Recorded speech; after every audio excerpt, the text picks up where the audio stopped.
Necklace কবে lily? পরশু দিন তোর ভাই কিনে দিয়েছে। এই বুড়ি, ঘরে বসে কি করছি? আয় একটু পিঠের মুখগুলো মেরে দে। হ্যাঁ যাচ্ছি। বলে নেকলেসটা খুব ভালো লাগছে না মা? আমার অনেক দিনের স্বপ্ন এরকম একটা নেকলেস নেব। তুমি আর সোনা বড় স্বপ্ন দেখো না, দুবেলা দুমুঠো খেতে পাও কি তাই দেখো। ও ভাবে বলছো কেন মা? বলবো না কেন বল? ও কি দেখতে শুনতে খারাপ? ওর আপা একটা বড় লোক বাড়িতে বিয়ে ঠিক করেছিল, সেখানে বিনা করে কম নাকের এক ভিখারির হাত ধরে পালিয়ে গেল, আর এখন নেকলেস পরার স্বপ্ন দেখছি। আয় আয় পিঠের মুখগুলো মেরে দে। জামাই তুমি কখন আসলে বাপ? এই তো এক্ষুনি। বসো বাপ।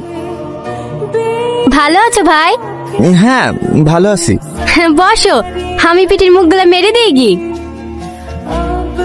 কি ব্যাপার বাবুর হঠাৎ মোটা হয়ে গেল কেনে? সালমা, তুমি আমাকে বিয়ে করে খুব ভুল করেছো তাই না? কি উল্টো পাল্টা বলছো?